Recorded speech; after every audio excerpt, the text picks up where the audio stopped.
بسم اللہ الرحمن الرحیم۔ قیامت پر اللہ تعالیٰ قسم فرما رہا ہے تاکہ اس کا قسم فرمانا اہل عقل کے لیے کافی ہو کہ اس کے اس بات کے لیے اس سے بڑی کیا دلیل ہو سکتی ہے کہ میرا رب اس پہ قسم کر رہا ہے۔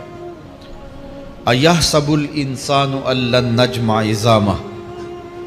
اللہ تعالیٰ ارشاد فرماتا ہے کہ کیا آدمی یہ سمجھتا ہے کہ ہم ہرگز اس کی ہڈیاں جمع نہیں فرمائیں گے؟ یہ ایک کافر تھا، عدی بن ربیعہ، یہ مراد ہے یہاں انسان سے۔ ایک روایت کے مطابق ابو جہل بن ہشام مراد ہے۔ تو یہ ابو جہل یا عدی بن ربیعہ یہ کہتے تھے کہ کیا ہڈیوں کو دوبارہ جوڑا جائے گا، دوبارہ ان کو جمع کیا جائے گا؟ یہ نہیں ہو سکتا، قیامت نہیں آ سکتی۔ وہ کہتے تھے یہ جہاں ہے بس ختم ہو جائے گا کام تمام، لہٰذا جو عزت پانی ہے، جو لذت حاصل کرنی ہے، جو عیش و عشرت کرنی ہے، جو کچھ کرنا ہے اسی جہان میں کر لو۔ آج کل بہت سارے لوگوں کا رویہ بھی یہی ہے کہ بس ٹھیک ہے، یہ دنیا ہی سب کچھ ہے، آخرت بس ایک اعتقاد کی حد تک ذہن کے کسی گوشے میں ہے، دو لمحوں کے لیے خیال آیا تو رک گئے، پھر اپنی وہی ڈگر کی زندگی۔ لیکن آخرت جب تیقن کی اس منزل تک پہنچ جائے، پھر انسان کے اعمال کے اندر خود بخود جو ہے وہ نظم پیدا ہو جاتا ہے کہ چونکہ میں اللہ کے حضور پیش ہونا ہے اور ایک ایک عمل کا میں نے حساب دینا ہے۔ تو آخرت کے بارے میں یقین کی کمزوری انسان کو جو ہے وہ گناہوں کی دلدل میں پھنسا دیتی ہے۔ اس لیے آخرت کا یقین یہ بہت ضروری ہے تاکہ ہماری زندگی میں نظم پیدا ہو اور ہم اللہ کے حضور جھکنے والے، اس کے شکر گزار بندے، اس کی اتباع کرنے والے بنے۔ تو اب وہ کافر کہتے تھے ابن ربیعہ یا ابو جہل کہ یہ جو ہڈیاں ہیں ان ہڈیوں کو کیسے دوبارہ زندہ کیا جائے گا۔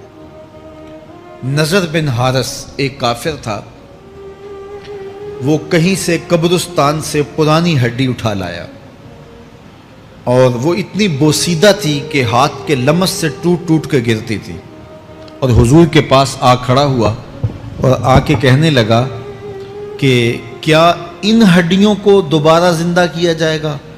کون ہے ان کو جو دوبارہ زندہ کرے؟ اور ساتھ ہڈی توڑتا ہے اور اس کے ریزے زمین پہ گرتے ہیں۔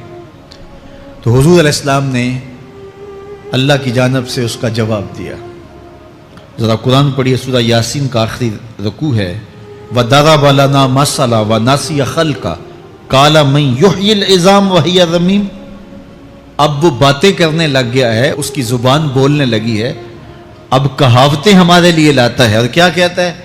من یحیی العظام وہی رمیم، ان ہڈیوں کو کون زندہ کرے گا جبکہ اتنی بوسیدہ ہو گئی ہیں۔ تو یہ نضر بن حارث حضور کے سامنے ہڈی لایا تھا اور توڑتا تھا اور کہتا تھا یہ ہڈیاں زندہ ہوں گی، ان ہڈیوں کو دوبارہ اٹھایا جائے گا جو اتنی بوسیدہ ہو گئی ہیں کہ ہاتھوں کا لمس بھی گوارا نہیں کرتی، اس کو دوبارہ زندہ کیا جائے گا، کون زندہ کرے گا؟ جواب سنو، قُلْ يُحْيِيهَا الَّذِي أَنشَأَهَا أَوَّلَ مَرَّةٍ۔ اے محبوب فرما دیجئے اب تو ہڈیاں موجود ہیں، جب ہڈیاں بھی نہیں تھی تو جس رب نے انسان بنایا ہڈیوں کو جوڑ کے نہیں بنا سکتا۔ اب تو میٹیریل موجود ہے جب میٹیریل بھی موجود نہیں تھا۔ هَلْ أَتَىٰ عَلَى الْإِنسَانِ حِینٌ مِّنَ الدَّهْرِ لَمْ يَکُنْ شَیْئًا مَّذْکُورًا۔ انسان پر وہ وقت بھی آیا ہے جب یہ قابل ذکر چیز ہی نہیں تھا، اس کا نقشہ نہیں تھا، اس کی صورت نہیں تھی، اس کا میٹیریل نہیں تھا، اس کا مادہ نہیں تھا، لیکن جس نے حضرت انسان بنایا، پانی کی بوند سے تخلیق کیا، تو اب کیا وہ ہڈیوں کو جوڑ کر انسان نہیں بنا سکتا؟ تو یہ کفار بات کرتے تھے کہ نہیں نہیں نہیں، اتنی بوسیدہ ہڈیوں کو کیسے زندہ کیا جائے گا، یہ بات سمجھ میں نہیں آتی۔ پھر ان کے ذرے بکھر گئے، بعض انسانوں کو جانور چیڑ پھاڑ کے کھا گئے، کچھ وہ کھا گئے، کچھ ہڈیاں پڑی رہ گئیں، کچھ ان کی ہڈیاں راکھ بن کے اڑ گئیں۔ تو کیسے ہو سکتا ہے کہ ان کو دوبارہ زندہ کیا جائے، ان کے اجزاء جوڑے جائیں۔ اب یہ عدی بن ربیعہ نے بھی یہی کہا۔ اللہ ارشاد فرماتا یحسب الانسان ان نجمع عظامہ، یہ آدمی گمان کرتا ہے، کہتا ہے کیا ہڈیوں کو دوبارہ زندہ کیا جائے گا؟ اللہ فرماتا ہے کیوں نہیں، ہم اس بات پہ قادر ہیں کہ اس کے انگلیوں کے پور پور کو دوبارہ کھڑا کر دیں، اور اس کے اجزاء جو بکھرے ہوئے ہیں ان کو ہم اکٹھا کر کے دوبارہ ان کو جوڑ دیں۔ ہمارے لیے کوئی مشکل نہیں ہے، لیکن یہ اس کا خیال ہے کہ ہڈیوں کو کیسے جوڑا جائے گا۔ لیکن سورہ یاسین میں جو دلیل دی اس پہ کس قدر جو ہے وہ اشش کرنے کو جی چاہتا ہے۔ فرمایا کہ کل یحییھا الذی انشأھا اول مرہ، یہ کہتے ہیں یہ ہڈیاں کون جوڑے گا؟ کہا جب ہڈیاں بھی نہیں تھی، جس نے ہڈیاں بنائی اس کے لیے جوڑنا کیا مشکل ہے؟ تو یہ عجیب تم نے بات کی۔ تو اللہ تعالیٰ جل شانہ قیامت کے دن ہمارے وجود دوبارہ اٹھائے گا اور اپنے حضور بندوں کو کھڑا کرے گا اور ان سے سوال پوچھے گا۔ یہ نہیں ہے کہ جو مرضی کرتے گئے، ایک آدمی نے ظلم کیا، جبر کیا، زیادتیاں کی، لوگوں کا حق لوٹا، لوگوں کا مال غصب کیا، عزتیں پامال کی، اور اتنا مؤثر تھا کہ عدالتیں وہ خرید لیتا تھا، کچہریاں وہ خرید لیتا تھا، پولیس وہ خرید لیتا تھا، کوئی سے پوچھنے والا نہیں تھا، اس کی بات چلتی تھی، اس کا فون چلتا تھا، اس کا رکا چلتا تھا، عیش و عشرت کی زندگی گزاری اور مر گیا، ہزاروں کے حق غصب کر کے، ہزاروں کا مال ہڑپ کر کے، لوگوں کی آبروئیں لوٹ کے مر گیا اور قبر میں چلا گیا، بس قصہ ختم۔ اب نہ وہ اٹھے گا نہ اس سے حساب لیا جائے گا، تو پھر انصاف کہاں گیا؟ ایک عدالت ایسی ہونی چاہیے کہ جس عدالت میں اس کو بھی پکڑا جائے اور ٹکٹکی پہ باندھا جائے کہ دنیا پر تو کسی نے تجھے پکڑا نہیں، آ اس عدالت میں تیرے خلاف سلطانی گواہ بھی موجود ہیں اور تجھے گناہوں کا، جرم کا بدلہ بھی دیا جائے گا، اور منصف جو ہے وہ انصاف کرے اور ان مظلوموں کو کھڑا کیا جائے کہ دنیا پر تو تمہاری داد رسی کسی نے کی، اس دربار میں تمہاری پوری پوری داد رسی کی جائے گی۔ عقل مانتی ہے کہ ایک ایسا دربار ہونا چاہیے، ایسا احتسابی عمل ہونا چاہیے، ایک ایسی عدالت لگنی چاہیے کہ جس کا کہیں جسے انصاف نہیں ملا اس کو وہاں جا کے انصاف ملے، اور وہ دن قیامت کا دن ہے۔ اس کا یقین زندگی میں نظم پیدا کر دیتا ہے اور تھر تھر بدن کانپتا ہے کہ آج اگر ہم مؤثر بھی ہو جائیں اور کسی کے سامنے جواب دے نہ ہو، لیکن ایک عدالت تو ہے جہاں ہم نے جواب دہ ہونا ہے اور اپنے ایک ایک عمل کا حساب دینا ہے۔ تو اللہ ارشاد فرماتا ہے کہ اس عدالت کے سامنے تم نے پیش ہونا ہے، تمہارے جوڑ جوڑ کو اللہ تعالیٰ دوبارہ کھڑا کرے گا اور اس کو دوبارہ تخلیق کرے گا اور پیدا کرے گا، اور تم دوبارہ کھڑے ہو جاؤ گے، اس کے حضور پیش ہوگے۔ بل یرید الانسان لیفجر امامہ، بلکہ آدمی چاہتا ہے کہ اس کی نگاہ کے سامنے بدی کرے۔ استغفر اللہ۔ یہ ایک ظالم کافر تھا، وہ حضور کی خدمت میں آیا، کہنے لگا میں نہیں مانتا قیامت آئے گی۔ حضور نے اس کو دلائل دیے، تو جب دلائل کے سامنے بے بس ہو گیا تو کہنے لگا کہ جس قیامت کی آپ بات کرتے ہیں وہ قیامت آ بھی گئی تو میں نہیں مانوں گا۔ اللہ اکبر۔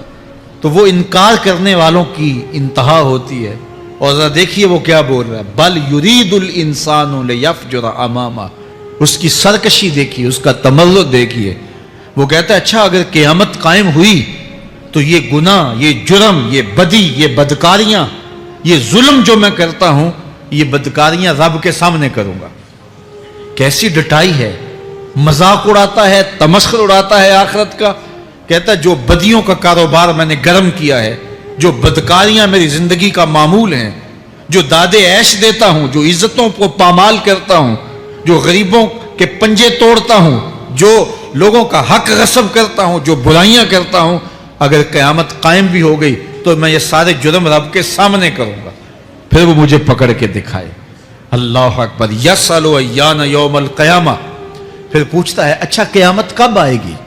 یہ تمسخر کے طور پہ پوچھتا ہے، لاؤ نہ قیامت، کب آئے گی قیامت؟ میں جرم رب کے سامنے کرنا چاہتا ہوں۔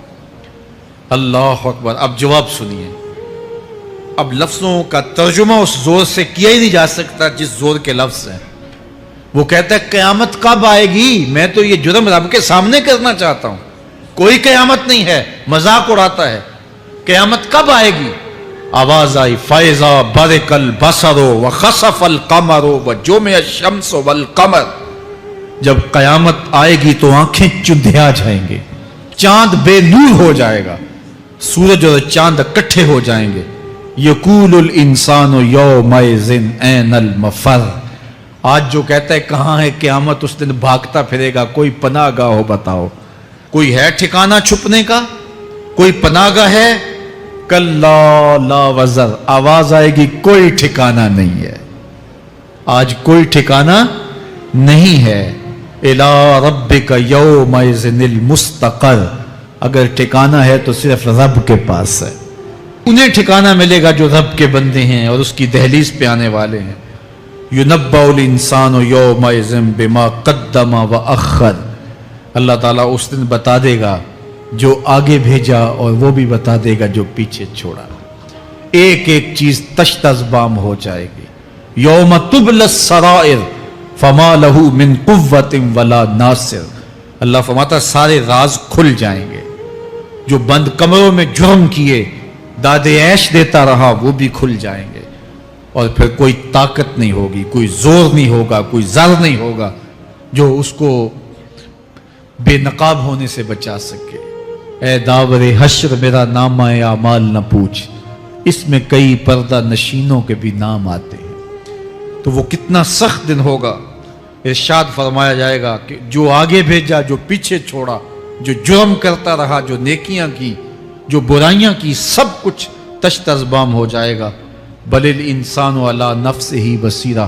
بلکہ آدمی خود اپنے حال پر اچھی طرح خود آگاہ ہے. ہم اسے نامہ اعمال کے دفتر دیں گے جہاں سب کچھ لکھا ہوگا. قرآن بتاتا جب نامہ اعمال سامنے آئے گا تو وہ بے ساختہ پکار اٹھے گا، ما لہذا الکتاب لا یغادر صغیرۃ ولا کبیرۃ الا احصاها. ہائے اس کتاب کو کیا ہوا، اس نے چھوٹی بڑی کوئی بات نہیں چھوڑی، سب کچھ لکھ دیا. نامہ اعمال سامنے ہوگے، زمین بولے گی، ہاتھ پاؤں بولیں گے، فرشتے بولیں گے، کرامن کاتبین بتائیں گے یہ کیا کیا جرم کرتا رہا، کیا کیا گناہ کرتا رہا.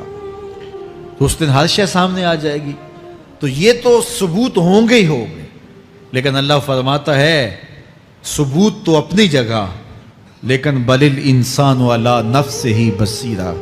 کیا انسان کو خود نہیں پتا کہ وہ کہاں کھڑا ہے؟ اس کو اپنے جرائم کی فہرست خود یاد ہے، اس کے ضمیر پہ خود اس کا بوجھ موجود ہے. اسے یہ نامہ اعمال نہ بتاتے، فرشتے نہ بتاتے، پھر بھی اسے پتا تھا کہ میں کیا ہوں اور کہاں میں نے جرم کیا ہے. وَلَوْ أَلْقَى مَعَاذِيرَهُ. اللہ اکبر. اگر اس کے پاس جتنے بہانے ہوں سب لا ڈالے، جب بھی کوئی اس کا بہانہ نہیں سنا جائے گا. قیامت کا دن ہوگا، دنیا کے اوپر تو بہانوں سے انسان بچ نکلتا ہے.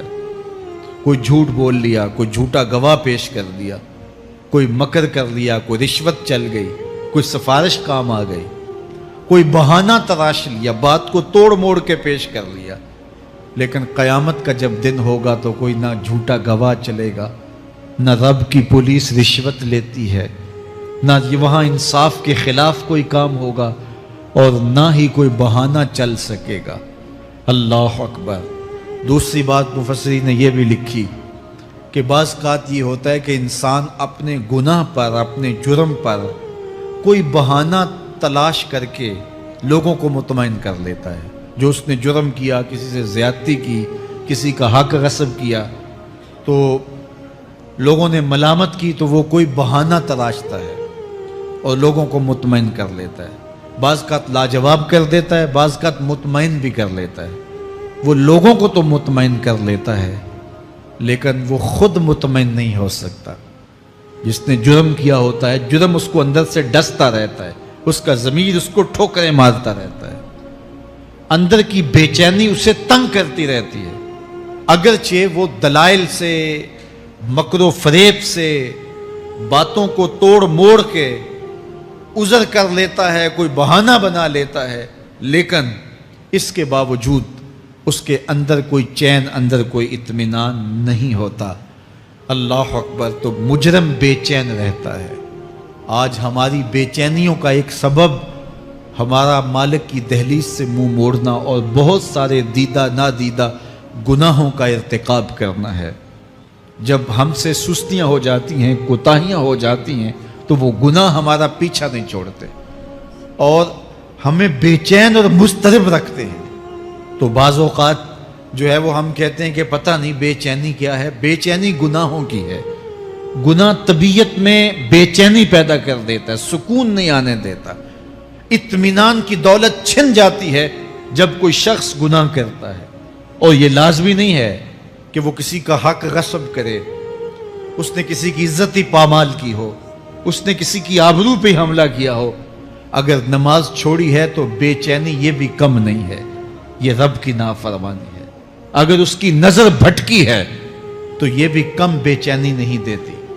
اگر اس کا خیال بہکا ہے، اس نے زبان سے کسی کو دکھ دیا ہے، اس نے کسی کے لیے سب و شتم کا انداز اختیار کیا ہے، گالی گلوچ کا رنگ اختیار کیا ہے، تو پھر کیا ہوا کہ یہ بے چینی اندر کو توڑتی رہتی ہے. انسان چلتا پھرتا ہے لیکن اسے طمانیت نہیں ملتی، اسے سکون نہیں ملتا. سکون کب ملے گا؟ سکون تب ملتا ہے جب کسی سے زیادتی کی ہو تو اس سے جا کے معافی مانگ لی جائے اور اس لجاجت کے ساتھ معافی مانگی جائے کہ وہ مجبور ہو جائے معاف کرنے پہ، تو پھر اندر طمانیت اتر جاتی ہے. اگر رب کی نافرمانیاں کی ہیں تو لیلۃ القدر کے دامن میں اس سے معافی مانگ لو. اتنی لجاجت سے معافی مانگو، اس قدر رو کے معافی مانگو، ترلے منت پہ اتر آؤ، ہاتھ جوڑو، آنسو بہاؤ، چیخو، چلاؤ، رو، اس کی دہلیز سے لپٹ جاؤ، اس سے اپنے گناہوں کی معذرت کرو.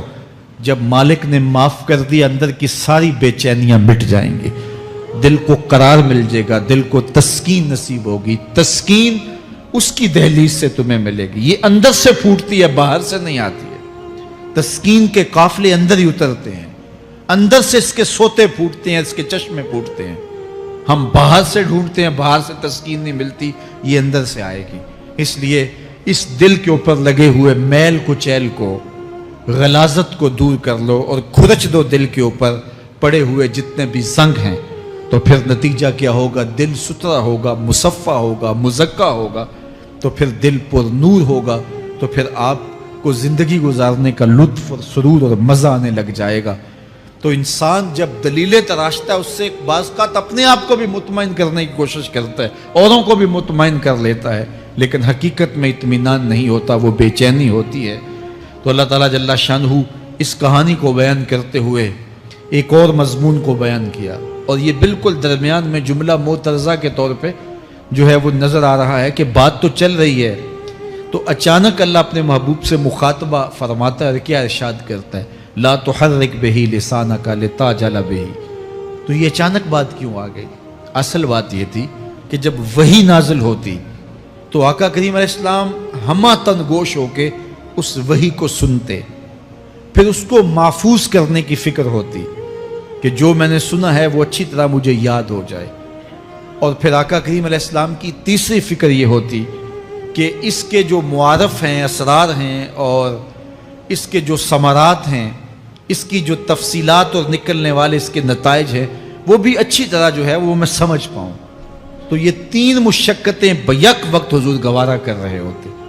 اب قیامت کا ہولناک منظر جو پیش کیا گیا، اور پھر انسان جب اپنے رب کی نافرمانی کرتا ہے تو جو اس کا حال ہوتا ہے، تو یہ سارے مضامین کو اللہ کے محبوب سن رہے تھے. حضور کے قلب اطہر پر گرانی آئی اور میرے رب کو کیسے گوارا تھا. جو حضور سن رہے تھے جلدی جلدی اس کو زبان پہ لانا چاہ رہے تھے تاکہ وہ اچھی طرح ازبر ہو جائے، لیکن اللہ نے محبوب کی اس مشقت کو دیکھا تو فرمایا لا تحرک بہ لسانک لتعجل بہ. محبوب آپ اپنی زبان کو جنبش نہ دیں، آپ جلدی کرتے ہیں تاکہ وہ جو میں نے سنا ہے وہ میری زبان پہ آ جائے. ان علینا جمعہ و قرآن، یہ ہمارے اوپر ہے، ہم آپ کے دل میں جمع بھی کریں گے. جو آپ کو سکھایا ہے وہ آپ کو یاد بھی رہے گا، وہ آپ بھول نہیں سکیں گے. فَإِذَا قَرَأْنَاهُ فَاتَّبِعْ قُرْآنَهُ، اور جب ہم پڑھ لیں تو پھر اس کے بعد آپ اس کو دہرائیں پڑھیں. ثُمَّ إِنَّ عَلَيْنَا بَيَانَهُ، پھر اس کی تفصیل بھی ہمارے ذمہ ہے، اس کا بیان بھی ہمارے ذمہ ہے. اس سے وہ لوگ جو حجیت حدیث کا انکار کرتے ہیں اور پھر وہ کہتے ہیں کہ نہیں بس قرآن مجید کی آیات ہی ہیں، اس کے علاوہ اور کچھ نہیں ہے، وہ من اللہ نہیں ہے، تو یہاں غور کرنا ہے۔ ثم ان علینا بیانہ فرمایا گیا، پھر ہمارے اوپر ہے اس کا بیان جو آپ کو ہم القاء کریں۔ اور آقا کریم نے فرمایا، سنن نسائی کی روایت ہے، انما اوتیت القرآن ومثلہ معہ، مجھے قرآن دیا گیا اور قرآن جتنے اور علوم بھی میرے سینے میں رکھے گئے۔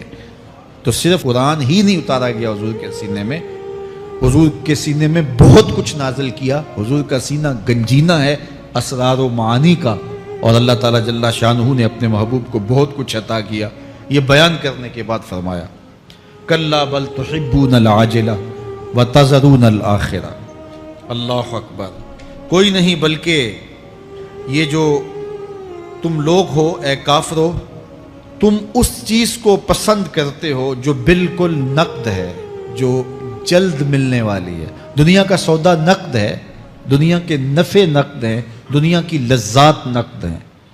شیطان کہتا ہے اب چوری کرو اب مال آئے گا، اب زنا کرو اب لذت ملے گی، اب ڈاکہ کرو اب امیر ہو جاؤ گے۔ تو دنیا کے سودے نقد ہیں اور آخرت کے وعدے ادھار ہیں۔ تو ارشاد فرمایا، بل تحبون العاجلہ، تم دنیا کی جو عاجل چیزیں ہیں، جو بالکل نقد سودے ہیں، تم ان کے پیچھے پڑتے ہو، وتذرون الآخرہ، اور آخرت کو چھوڑتے ہو۔ دوسرے مقام پہ ارشاد فرمایا سورہ الاعلیٰ میں، بل تؤثرون الحیاۃ الدنیا والآخرۃ خیر وابقیٰ، تم دنیا کی جیتی زندگی کو ترجیح دیتے ہو، حالانکہ آخرت بہتر بھی ہے اور دائمی بھی۔ میں آپ کی توجہ چاہوں گا، آخرت بہتر بھی ہے اور دائمی بھی، لیکن تمہاری ترجیح یہ دنیا ہے جس کی آخرت کے مقابلے میں کوئی حیثیت ہی نہیں ہے۔ حضور نے ارشاد فرمایا، اگر کسی کو جنت میں ایک کوڑا رکھنے کی جگہ مل جائے، ایک ڈنڈا رکھنے کی جگہ مل جائے، دنیا و ما فیہا کی دولتوں سے وہ زیادہ قیمتی ہے۔ 7 براعظموں پہ پھیلی ہوئی کائنات، سمندروں کی تہوں میں قیمتی موتی، پہاڑوں کے دامن میں قیمتی معدنیات، مالیاتی اداروں کے پاس سرمائے، لوگوں کے پاس دولت کے انبار، یہ سارے اکٹھے کر لیے جائیں اور ان کی قیمت لگائی جائے، اور جنت میں ایک ڈنڈا رکھنے کی جگہ، ایک عصا رکھنے کی جگہ، ایک کوڑا رکھنے کی جگہ، وہ جگہ پھر بھی زیادہ قیمتی ہے۔ پراپرٹی ویلیو ہوتی ہے نا، وہ کہتے ہیں کہ دور دراز دیہات سے 10 ایکڑ فروخت کریں تو یہاں ہمارے بائی پاس پہ اگر لیں تو 1 کنال جگہ آئے گی، 10 ایکڑ فروخت کر کے یہاں 1 کنال ملے گی۔ اور اگر آپ مزید اس کو فروخت کر کے مزید جو ہے وہ کسی مہنگے علاقے میں چلے جائیں تو ہو سکتا ہے 2 مرلے اس 10 ایکڑ کے مقابلے میں آئیں۔ تو اس طرح مختلف جگہوں کی پراپرٹی ویلیو ہوتی ہے۔ اللہ کے محبوب جنت کی پراپرٹی ویلیو بتا رہے ہیں۔ 7 براعظموں پہ پھیلی ہوئی کائنات کو ایک پلڑے میں رکھیں، پوری دنیا کے اندر جو سرمائے ہیں، جو ماضی میں سرمائے لوگوں نے خرچ کر لیے، جو حال میں موجود ہیں، جو آنے والے ادوار میں لوگوں کے پاس آئیں گے، قارون کا خزانہ اور سرمائے سارے اکٹھے کر کے ایک پلڑے میں رکھ دیں، جنت میں ایک عصا رکھنے کی جگہ پھر بھی زیادہ قیمتی ہے۔ تو پھر دنیا کی آخرت کے مقابلے میں قیمت کیا ہوئی؟ دنیا کی جنت کے مقابلے میں ویلیو کیا ہوئی؟ اور جنت میں سب سے کم جگہ کس کو ملے گی؟ جو سب سے آخر میں جائے گا۔ ظاہر ہے سب سے کم جگہ اسی کے پاس ہوگی جو سب سے آخر میں جہنم کے دھکے کھا کھا کے، رگڑے سہ سہ کے پھر آخر میں جنت میں جائے گا، سب سے تھوڑی جگہ اس کے پاس ہوگی۔ حدیث پاک میں آتا ہے، بخاری میں آتا ہے، حضور نے ارشاد فرمایا کہ جب جہنم سے آخری جہنمی نکالا جائے گا تو اللہ تعالیٰ اسے پوچھے گا بتا تیری کوئی آرزو، تو وہ کہے گا مالک یہ آرزو ہے، یہ آرزو ہے، مختلف آرزویں بتائے گا۔ اللہ فرمائے گا لکا ما تمنیتا، جو تو نے آرزو کی جا جا تجھے میں نے عطا کر دی، اب جنت میں چلا جا۔ تو اس کی تو توقع یہ ہوگی کہ سایہ دیوار جنت میں جگہ مل جائے تو غنیمت ہے، اور اگر جنت کے اندر جاؤں تو کوئی جھونپڑا مل جائے 2 مرلے کا تو وہ بھی کافی ہے، لیکن اللہ اسے کتنی جگہ دے گا؟ اللہ فرمائے گا جا جنت میں، تیرے لیے جنت میں دنیا سے 10 گنا جگہ ہے۔ 7 بر اعظموں کو 10 سے ضرب دے تو کہا کہ دنیا سے 10 گنا جگہ تیرے لیے۔ اس کو یقین ہی نہیں آئے گا، وہ کہے گا اتسخر وانت الملک، میرے رب تو بادشاہ ہو کے مجھ سے مذاق کر رہا ہے؟ اللہ فرمائے گا نہیں، تیرے لیے 10 گنا جگہ ہے، اور اس کے لیے 10 گنا جگہ ہوگی جو سب سے آخر میں جنت میں جائے گا۔ میں آپ کی توجہ چاہوں گا، جو آخری جنتی ہے اس کے پاس کتنی جگہ ہوگی، کتنی پراپرٹی ہوگی؟ آج تو 2 10 20 50 مربع کسی کے پاس ہوں تو وہ اتراتا ہوا چلتا ہے کہ میں اتنا بڑا ذمہ دار ہوں۔ جنت میں آخری جنتی کی جگہ کتنی ہوگی؟ دنیا سے 10 گنا جگہ۔ تو داتا گنج بخش علی حجویری کی جاگیروں کا عالم کیا ہوگا؟ بابا فرید الدین گنج شکر کی جاگیروں کا عالم کیا ہوگا؟ پھر اصحاب رسول کی جاگیروں کا عالم کیا ہوگا؟ قیمتی کتنی جگہ کہ ایک ڈنڈا رکھنے کی جگہ مل جائے، دنیا و ما فیہا سے وہ قیمتی، اور وہ قیمتی جگہ دنیا سے 10 گنا جگہ اس کو دی جائے گی جو سب سے آخر میں جائے گا۔ تو مجھے بتائیے اس سے بڑا بے وقوف کوئی ہے جو آخرت کو برباد کر کے دنیا کا سودا کرتا ہے؟ بل تؤثرون الحیات الدنیا والآخرۃ خیر وابقا، کہا آخرت بہتر بھی ہے اور دائمی بھی ہے، نہ ختم ہونے والی زندگی ہے۔ تو یہاں بھی ارشاد فرمایا کلا بل تحبون العاجلہ وتذرون الآخرہ، تم نقد کے پیچھے دوڑتے ہو، آخرت جو ادھار ہے اس کی پرواہ نہیں کرتے ہو۔ یہ نقد تمہیں مل بھی جائے، پہلی تو بات ہے ملتی نہیں ہے، دنیا تمہارے آگے بھاگتی ہے اور تم پیچھے بھاگ رہے ہو۔ کچھ حصہ تمہیں مل بھی گیا تو وہ کتنے سالوں کے لیے؟ 60 سال 70 سال، یہ تو بڑی لمبی زندگی ہے۔ ہمارے ہاں 45 سال ایوریج نکالی گئی ہے۔ 60 سال بھی کوئی جی لے، 70 سال بھی کوئی جی لے، کیا حیثیت ہے آخرت کے مقابلے میں؟ آخرت کا ایک دن یوم حشر قرآن بتاتا ہے 50,000 سال کا ہوگا۔ 50 سال کا نہیں، 50-100 سال کا نہیں، 50,000 سال کا ایک دن۔ پھر اس کے بعد نہ ختم ہونے والی زندگی، مینڈے کی شکل میں موت کو بھی ذبح کر دیا جائے گا۔ موت کو بھی موت آ گئی، اب موت نہیں ہے، نہ ختم ہونے والی زندگی۔ اور جو جنت میں چلا گیا سب سے آخر میں جانے والے کی یہ جائیدادیں۔ تو اصل زندگی تو آخرت کی زندگی ہے۔ کلا بل تحبون العاجلہ وتذرون الآخرہ، یہ تو ایک سودا ہے۔ اب اللہ تعالیٰ ایک اور چیز بتا رہا ہے، ذرا غور کیجئے۔ دنیا کی محبت دل میں ایسی پیدا ہو گئی کہ ہمیں سال کے بعد ماہ سیام میں مسجد میں آنا نصیب ہوتا ہے، اور ہم اپنی ہی دنیا میں مگن ہیں کہ یہی دنیا سب کچھ ہے۔ یہ کائنات بھی دیکھو، میرا رب بیان کر رہا ہے وجوہ یومئذ ناظرہ الی ربہا ناظرہ۔ وہ دن جب آئے گا تو جب بندے اس کے حضور حاضر ہوں گے جنہوں نے اپنی زندگی حزم و احتیاط سے گزاری ہوگی، رب کی اتباع میں، فرما برداری میں، اس کے حکموں کو پورے کرتے بسر کی ہوگی، پھر ان کو صلہ کیا ہوگا؟ اللہ فرمایا کچھ چہرے ہوں گے جو تر و تازہ ہوں گے، کھل کے گلاب ہو جائیں گے، چہرے منور اور تابہ ہوں گے۔ یہ اتنے کھلے کیوں ہوں گے؟ چہرے گلاب کیوں ہوں گے؟ الی ربہا ناظرہ، اس لیے کہ رب کا دیدار نصیب ہوگا۔ رب کا دیدار نصیب ہوگا تو چہرے کھل جائیں گے اور چہرے شگفتہ ہو جائیں گے، چہرے تر و تازہ ہو جائیں گے۔ یار کوئی پرانا دوست مل جائے اور آپ سخت صدمے کے ماحول میں ہوں تو اچانک اسے دیکھ لیں تو آپ کا چہرہ کھل جاتا ہے اور آپ کا چہرہ گلاب بن جاتا ہے، تو پھر کیا منظر ہوگا؟ دنیا کے تھکے ہوئے لوگ، جنگوں کے ستائے ہوئے لوگ، بدر، احد، حنین اور کربلا کی سختیاں گوارا کیے ہوئے لوگ، تہجد کے اندر لمبا قیام کر کے راتوں کی تنہائیوں کے تھکے ہوئے لوگ، حلال کھایا حرام نہیں کھایا اور دنیا سے پیچھے رہ گئے، دنیا آگے چلی گئی اور یہ حلال کی تلاش میں بظاہر پیچھے رہ گئے، گھر والے بھی تانے دیتے ہیں کہ تم تو پیچھے رہ گئے، دنیا کہاں چلی گئی، تمہارے رشتہ دار کہاں چلے گئے۔ تانے اور تانوں تشنیع کے برستے تیر سہے ساری زندگی گزار دی۔ دکھوں کے مارے ہوئے یہ شخص جب قیامت کے دن اپنے رب کے حضور جائیں گے تو اللہ رخ انور سے نقاب ہٹا دے گا۔ پھر کیا ہوگا؟ اللہ کا دیدار ہوگا تو یہ چہرے کھل جائیں گے، ساری تھکن اتر جائے گی، جنم جنم کی ساری تھکن اتر جائے گی اور چہرے شگفتہ گلاب بن جائیں گے۔ اللہ فرمائے گا دیکھو ان کے چہرے کیسے کھلے ہوئے، وجوہ یومئذ ناظرہ الی ربہا ناظرہ۔ یہ تو خوش نصیب لوگوں کے چہرے ہیں۔ ووجوہ یومئذ باسرہ، اور پھر اس دن کچھ منہ بگڑے ہوئے ہوں گے۔ کیسے بگڑے ہوں گے؟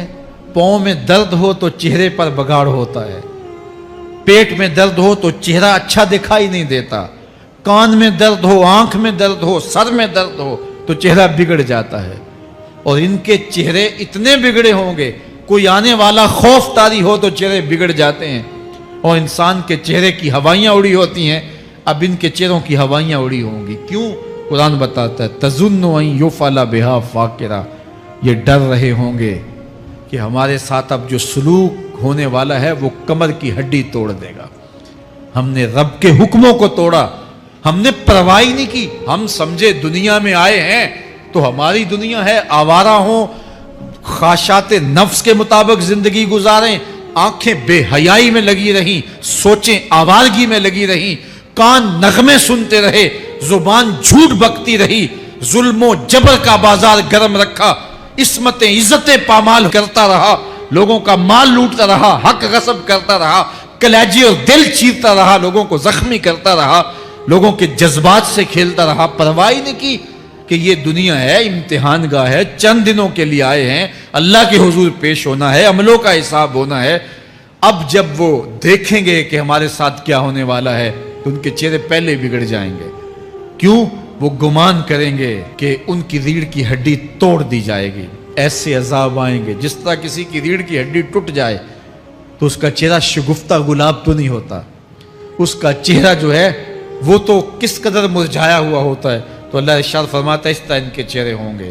ابھی عذاب آیا نہیں ہے لیکن چہرے پہلے اترے ہوئے ہوں گے، اور جب عذاب کی بھٹی میں ڈالے جائیں گے، اللہ اکبر، اور وہ سخت عذاب، حضور نے جبریل امین سے پوچھا مجھے جہنم کے عذابوں کا ذکر سناؤ۔ عرض کی حضور سب سے ہلکے عذاب کی کہانی سناتا ہوں، اور وہ یہ کہ جہنمی کے پاؤں میں آگ کا جوتا رکھا جائے گا، باقی پورا بدن اس کا سلامت ہوگا۔ یہ سب سے ہلکے عذاب کی کیفیت ہے۔ اب پاؤں میں آگ کا جوتا ہوگا، حدت، گرمی، شدت اتنی ہوگی کہ دماغ پگھل کے ناک اور کانوں کے راستے سے باہر آ جائے گا۔ پاؤں میں رکھے ہوئے جوتے کی گرمی دماغ کو ایسے چڑھے گی کہ وہ پگھل جائے گا اور ناک اور کانوں کے راستے سے باہر آ جائے گا۔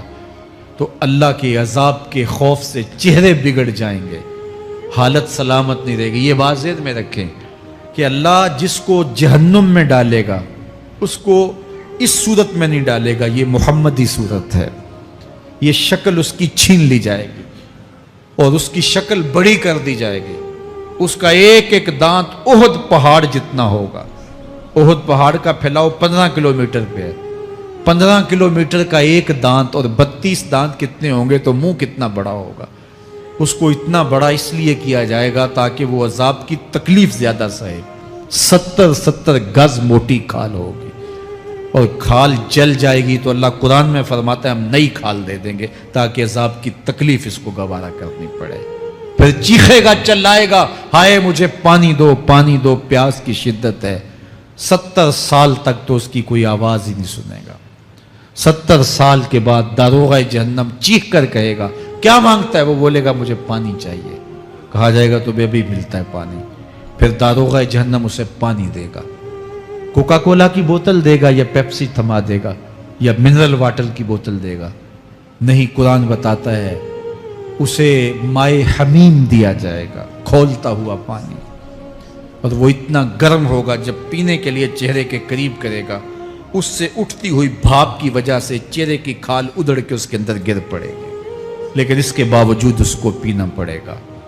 اللہ فرماتا ہے یہ دنیا ہی سب کچھ نہیں ہے، سمجھ لیا یہی سب کچھ ہے، آخرت کو بھول گئے، صبح اٹھے کام پہ چلے گئے، شام آئے آوارگی میں چلے گئے، صدائیں آتی رہی حی علی الصلاح حی علی الفلاح، کوئی پرواہ نہیں کی، نہ پیشانیوں نے سجدے کیے، نہ سوچوں میں پاکیزگی آئی، زندگی یوں گزار کے چلے گئے۔ ایسے نہیں، کہا ایک وہ ہوں گے جن کے چہرے شگفتہ گلاب ہوں گے، ایک وہ ہوں گے جن کے چہرے بگڑے ہوئے ہوں گے۔ اللہ اکبر، کلا اذا بلغت التراقی، یہ تو قیامت کا منظر ہے نا، قیامت سے قبل بھی ایک منظر ہے، اللہ اس منظر کو بھی بیان کر رہا ہے، کلا اذا بلغت التراقی، ہاں ہاں جب جان گلے کو پہنچ جائے گی، اے انسان تیرے اوپر وہ گھڑی بھی آنے والی ہے، وہ وقت بھی آنے والا ہے جب سانس اس ہنسلی میں اٹک جائے گا، جب سینے سے بھی سانس اوپر چلی گئی، اب ڈاکٹر بھی لا علاج قرار دے رہے ہیں کہ اب علاج نہیں رہا ہے، جان بس اب نکلنا چاہ رہی ہے، اور کہا جائے گا کوئی جھاڑ پھونک والا بلاؤ، اب ڈاکٹروں نے تو جواب دے دیا، اب سانس اٹک گئی گلے میں، چند لمحوں کی مہمان ہے، اب ڈاکٹروں نے کہا اب ہماری جانب سے لا علاج ہو گیا، اب لے جاؤ اس کو گھر یا وینٹیلیٹر پہ ڈال دیتے ہیں اس کو، بس اب ہماری جانب سے کوئی اس کا علاج نہیں ہے۔ اب گھر والے روتے ہیں، کہتے ہیں کوئی جھاڑ پھونک والا لاؤ، کوئی دم والا لاؤ، شاید وہ کوئی دم کرے تو اس کی جان میں جان آ جائے، ڈاکٹروں نے تو لا علاج قرار دے دیا۔ وَظَنَّ عَنَّهُ الْفِرَاقُ، اللہ فرماتا ہے یہ تو جھاڑ پھونک والے کو ڈھونڈ رہے ہیں، لیکن جس کی سانس یہاں اٹکی ہے وہ سمجھ گیا ہے اب موت آ گئی ہے، اس کو یقین ہو گیا ہے کہ اب موت کے لمحے آ گئے ہیں، اب میں بچ نہیں پاؤں گا، اب آنکھیں تاڑے لگی ہوئی ہیں، وَالْتَفَّتِ السَّاقُ بِالسَّاقِ، پنڈلی پہ پنڈلی چڑھ رہی ہے، جب موت آ جاتی ہے تو پھر پنڈلی سے پنڈلی لپٹ جاتی ہے، اس کو پھر جدا کرتے ہیں اور جدا کر کے دونوں انگوٹھے باندھ دیتے ہیں تاکہ پنڈلی کے اوپر پنڈلی نہ چڑھے۔ اللہ وہ منظر بیان کرتا ہے، صاحب یہ وقت آنے والا ہے جب دونوں انگوٹھے باندھ دیے جائیں گے، جب ناک میں روئی ٹھونس دی جائے گی، جب چٹے لباس میں کفن دیا جائے گا، جب غسال کے سامنے بے بس پڑے ہوں گے، وہ چاہے یہ بازو اٹھائے چاہے یہ بازو اٹھائے، گرم پانی ڈالے یا سرد پانی ڈالے، جب بس پڑے ہوئے ہوں گے جو ہے وہ غسل دینے والوں کے، اور ناک میں روئی ہوگی اور دونوں انگوٹھے آپس میں بندھے ہوں گے، یہ محل، یہ ماڑی، یہ کوٹھیاں، یہ بنگلے جس کو سویر شام لگ کے حلال حرام کی تمیز کیے بغیر بنایا تھا، غوث اعظم رضی اللہ تعالیٰ عنہ بولے مکان بنا رہا ہے، بسیں گے اور حساب تو جا کے دے گا، اور یہ تو ایک رات بھی تجھے اس گھر کے اندر نہیں رکھیں گے کہ چلو ایک رات مہمان رکھ لیں، کہتے ہیں نہیں نہیں مہمانوں نے بھی جانا ہے تو جلدی کرو اس کو سپرد کراؤ، وہ تو تیرا لباس بھی پھاڑ کے اتاریں گے، خود غسل دینے کے لیے تیار بھی نہیں ہے، تجھ سے خوف آنے لگا ہے، جاندی واری ڈرونا بنے ہوتے، ہاتھ نہ لاندے ڈر دے، جنہ لئی تو پاپ کمائے اج کتھے نہیں تیرے کر دے، آج تو وہ تیرے ساتھ تجھے غسل دینے کے لیے آمادہ نہیں ہے۔ وَالْتَفَّتِ السَّاقُ بِالسَّاقِ، جب پنڈلی پہ پنڈلی چڑھنے لگ جائے گی، إِلَىٰ رَبِّكَ يَوْمَئِذٍ الْمَسَاقُ، اس دن تیرے رب کی طرف ہی لوٹ کے جانا ہے۔ فَلَا صَدَّقَ وَلَا صَلَّىٰ، اس نے نہ تو سچ مانا اور نہ نماز پڑھی، وَلَٰكِنْ كَذَّبَ وَتَوَلَّىٰ، ہاں جھٹلایا اور منہ پھیر کے چل پڑا۔ ثُمَّ ذَهَبَ إِلَىٰ أَهْلِهِ يَتَمَطَّىٰ، پھر اپنے گھر کو اکڑتا ہوا چلا۔ اولا لک فاولا ثم اولا لک فاولا، تیری خرابی آ پہنچی، ہاں تیری خرابی آ پہنچی۔ ایحسب الانسان ان یترک سدی، انسان دنیا میں یہ گمان کرتا ہے اس کو سدا چھوڑ دیا جائے گا۔ سدا عربی میں ایسے اونٹ کو کہتے ہیں جس کی مہار کسی کے ہاتھ میں نہ ہو، شترے بے مہار، جہاں مرضی جس گھاٹ سے چاہے پانی پیے، جہاں سے مرضی چارہ لے، تو شترے بے مہار کو کہتے ہیں سدا۔ تو یہ انسان بھی گمان کرتا ہے کہ میں بھی سدا ہوں، مجھے کوئی کیوں پوچھے، میرے جذبات پہ کوئی کیوں قدغن لگائے، مجھے کیوں روکے کوئی۔ بالخصوص جوانی کے ایام کے اندر جوان کو بڑا ہوتا ہے کہ کوئی مجھے کیوں، وہ تو ماں باپ کے کہنے میں بھی نہیں آنا چاہتا، وہ کہتا ہے کیوں مجھے روکتے ہیں، میری جوانی ہے، میرے جذبات ہیں، مجھے آزادی سے جینے دو، کیوں میرے راستے میں رکاوٹ بنتے ہو، میں سدا ہوں۔ اللہ فرماتا ہے نہیں، ایک اونٹ تو سدا ہو سکتا ہے، جس کو میں نے اشرف المخلوقات بنایا ہے اس کو تو سدا نہیں چھوڑوں گا، اس کو تو پابند بناؤں گا حکام کا۔ اب وہ کہتا ہے کہ نہیں نہیں، یہ کیسے دوبارہ اٹھائے جائیں گے؟ اب دوبارہ وہی بات پھر آ گئی، الم یکن نطفۃ من منی یمنا۔ اللہ فرماتا ہے ایک بوند تھی نا، پانی کا ایک قطرہ تھا جو رحم مادر میں رکھا گیا، ثم کان علقہ، پھر وہ پانی کا قطرہ لوتھڑا بنا، فخلق فسوی، پھر اللہ نے اسے پیدا فرمایا اور پھر ٹھیک ہموار کیا، فجعل منہ الزوجین الذکر والانثی، پھر اس سے وہ جوڑ بنائے، کوئی مرد بنایا کوئی عورت بنائی۔ کہا اب غور کر، اب تیری آنکھیں دیکھتی ہیں، بجلیاں چمکتی ہیں، تیری زبان کا طوطی بولتا ہے، لوگ اشش کرتے ہیں تیری گفتگو پہ، تیری گفتار پہ صدقے جاتے ہیں، تیرے لہجے کے جمال کو دیکھتے ہیں، تیرے سینے کا زور، تیرے پنجوں کی طاقت، تیری دماغ کی تیزیاں اور تیری سوچوں کے اجالے، تیری زوردار ٹانگیں، تیرے کڑیل بازو اور تیری چوڑی چھاتی اور تیرے گلاب کی پتیوں جیسے ہونٹ، اے انسان یہ سب کچھ کہاں تراشا گیا؟ ماں کے رحم میں، اس تاریکی میں جو 3 پردوں میں تھی، تیرا سر تیرے گھٹنوں میں تھا، اور تیرے رب نے وہاں تیرے اندر نسوانیت یا رجولیت کی صلاحیتیں پیدا کی، تیری آنکھوں میں چمک پیدا کی، تیرے کانوں میں نغمے بکھیرے، تیری زبان کے پٹھوں پہ قوت ذائقہ رکھی، تجھے بولنے کی صلاحیت دی، تیرے پنجوں میں زور رکھا۔ آج تو مفتی شہر ہے، آج تو علامۃ الدہر ہے، آج تو قاضی القضات ہے، آج تو منسٹر ہے، آج تو وزیر اعظم ہے، آج تو پہلوان ہے، آج تو شہزادہ ہے، آج تو بادشاہ ہے، آج تو زوراور ہے، آج تیری طاقت کے کیا کہنے، آج شیروں کو تو نچا لیتا ہے، ہاتھیوں کو تو بٹھا لیتا ہے، آج تو بڑا زوراور گھڑ سوار ہے، آج تیری طاقت کے کیا کہنے، تو کشتی کرتا ہے، زمانہ دیکھنے آتا ہے، آج تیری طاقت کے شوہرے ہیں، تیری عظمت کے تنتنے ہیں، لیکن انسان تو ایک ناپاک قطرہ تھا اور رحم مادر میں تھا، تیرے اندر یہ رنگ کس نے بھرے، تیرے کانوں میں نغمے کس نے رکھے، تجھے دماغ کی قوتیں کس نے دی، زبان کو بولنا کس نے سکھایا، آنکھوں میں توانائیاں کس نے رکھی، تیری زبان کا طوطی بولتا ہے، یہ سلیقے کس نے دیے؟ پھر اللہ فرمایا، کتنا زوردار بیان ہے، الیس ذالک بقادر علی ان یحیی الموتى، جو ماں کے پیٹ میں ایک نطفے کو ایک خوبصورت انسان بنا سکتا ہے، ہڈیوں کو جوڑ کے دوبارہ انسان نہیں بنا سکتا؟ کیا وہ دوبارہ تجھے کھڑا نہیں کر سکتا اپنے سامنے پیش ہونے کے لیے، جس کے حکموں کو تو نے توڑا ہے، جس کے فرامین کا تو نے مذاق اڑایا ہے؟ کیا وہ اتنا ہی بے بس ہے کہ اپنے حضور تجھے جو ہے وہ کھڑا ہی نہیں کر سکتا ہے؟ جس رب نے تجھے ماں کے شکم میں شکل دی، حضرت شیخ فرید الدین عطار بولتے ہیں، سانے کستی سلاتی می شود، ایسا کاریگر ہے مٹی سے بادشاہ بنا ڈالتا ہے۔ اس نے مٹی سے دارا و سکندر بنائے، اس نے مٹی سے جو ہے وہ رستم و سہراب بنائے، اس نے مٹی سے کیا کیا بنا دیا، جو مٹی سے بادشاہ بنا سکتا ہے، جو نطفہ رحم مادر سے جو ہے وہ شکل اور صورت اور رنگ اور جمال بنا دیتا ہے۔ تیری صورت نکھرتی ہے، تیرے ہونٹ گلابی ہیں اور تیری نرگسی آنکھیں ہیں، تیرے ریشمی بال ہیں اور تیری خوبصورت رنگت ہے، تو چال چلتا ہے تو لگتا ہے قیامت چل رہی ہے، تیرا قد رانا جو ہے وہ صنوبر کو شرماتا ہے، تیری گفتار کے تنتنے ہیں۔ جس نے اتنی خوبصورت شکل ماں کے رحم میں بنائی، کیا وہ ہڈیوں کو جوڑ کے دوبارہ انسان نہیں بنا سکتا؟ وہ دوبارہ انسان بنائے گا اور پھر تجھے اپنے حضور کھڑا کرے گا۔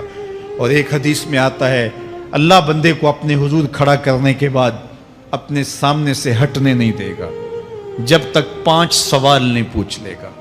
ان عمر ہی فیما افنا ہو، اس کی عمر کے بارے میں پوچھے گا کہاں ضائع کی۔ میں نے تجھے زندگی دی 60 سال 70 سال 40 سال 50 سال، اس زندگی کو کہاں گزار کے آیا ہے؟ ان شباب ہی فیما ابلا ہو، اس کی جوانی کے بارے میں پوچھا جائے گا جوانی کہاں گزار کے آیا ہے؟ مجنوں تو نہیں بنا رہا، خواہشات کا اسیر تو نہیں ہو گیا، دیوانوں کی طرح زندگی تو نہیں گزار کے آ گیا؟ تیری جوانی کسی چوک میں تو نہیں گزری، تیری جوانی آوارگی میں تو نہیں گزری، ساری رات سوشل میڈیا کے اوپر گندگی اور غلاستیں تو نہیں دیکھتا رہا؟ تیری زندگی گزری کہاں ہے؟ تیری جوانی گزری کہاں ہے؟ اگر کوئی جواب نہ ہوا تو پھر کیا جواب دے گا؟ اور وہ کتنا خوش نصیب ہوگا جو کہے گا مالک میری جوانی سجدوں میں گزری، میری جوانی قیام میں گزری، میری جوانی رکوع میں گزری۔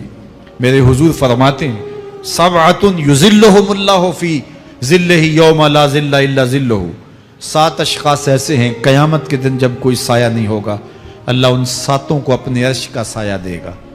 ان میں سے دوسرا شخص میرے حضور نے بیان فرمایا وشاب نشأ فی عبادت اللہ، وہ جوان جس کی جوانی اللہ کی عبادت میں گزری۔ جوانوں اپنی زندگی کو مالک کی دہلیز پہ لے آؤ، جوانی وہی ہے جو مالک کی چوکھٹ پہ گزرے۔ اپنے دل کا تعلق جوڑو، عشق کرنا ہے تو پھر آمنہ کے لال سے کرو، محبت کا رشتہ ان سے جوڑو، تعلق کا ربط ان سے قائم کرو، جوانی کو دین کی راہ پہ ڈالو۔ اللہ اکبر، سنو میرے حضور کا فرمان، انا حبیب اللہ، میں اللہ کا حبیب ہوں۔ پھر فرمایا الشاب التائب حبیب اللہ، جو جوان جوانی میں توبہ کرے وہ بھی اللہ کا حبیب ہے۔ آؤ اللہ کے حبیب بن جاؤ، اللہ کے حبیب بن جاؤ، اللہ کے حبیب بن جاؤ، اللہ کے محبوب بن جاؤ۔ لیلۃ القدر کی گھڑیاں ہیں، رات کا پچھلا پہر ہے، اللہ کے حضور یہ عہد کر کے اٹھو مالک جو زندگی گزر گئی، آئندہ جوانی کا ایک ایک لمحہ تیرے لیے گزرے گا، جیوں گا تو تیرے لیے، مروں گا تو تیرے لیے، میری ایک ایک سانس تیرے نام وقف ہوئی، میری زندگی کی ایک ایک ساتھ تیرے نام وقف ہوئی، میں اپنا سب کچھ تیرے لیے پیش کرتا ہوں۔ میری زندگی کا مالک بھی تو ہے، میری موت و حیات کا خالق اور مالک بھی تو ہے، یہ زندگی تو نے دی، تیری امانت ہے، تیرے حضور ہی پیش کرتا ہوں۔ اور لیلۃ القدر کی گھڑیوں میں اس عزم کے ساتھ گھروں کو لوٹو کہ اللہ میری زندگی کا ایک ایک لمحہ تیرے نام ہوا، آنے والے موسم تیرے نام ہوئے، میری جوانی تیرے نام ہوئی، میرے آنسو تیرے نام ہوئے، میری پیشانی تیرے نام ہوئی، میرے دل کی دھڑکن تیرے نام ہوئی، میری صلاحیتیں تیرے نام ہوئی، میری زبان بولے گی تو تیری تسبیح بولے گی، تیرے ذکر کے ترانے پڑے گی، میرے کان سنیں گے تو قرآن کے نغمے سنیں گے، میری آنکھیں دیکھیں گی تو مالک تیری قدرت کی نشانیاں دیکھیں گی، تیرے رسول کا روضہ دیکھیں گی، تیرا کعبہ دیکھیں گی۔ مالک میری زبان سچائی کے نور سے مالا مال ہوگی اور میں ساری زندگی تیرے نام کرتا ہوں، اور جب آپ اپنی ساری زندگی اللہ کے نام کر دیں گے تو پھر وہ پوری کائنات تمہارے نام کر دے گا۔ کی محمد سے وفا تو نے تو ہم تیرے ہیں، یہ جہاں چیز ہے کیا لوح و قلم تیرے ہیں۔ اللہ آپ سب کو اپنی پناہ میں، امان میں اور حفاظتوں کے حصار میں رکھے۔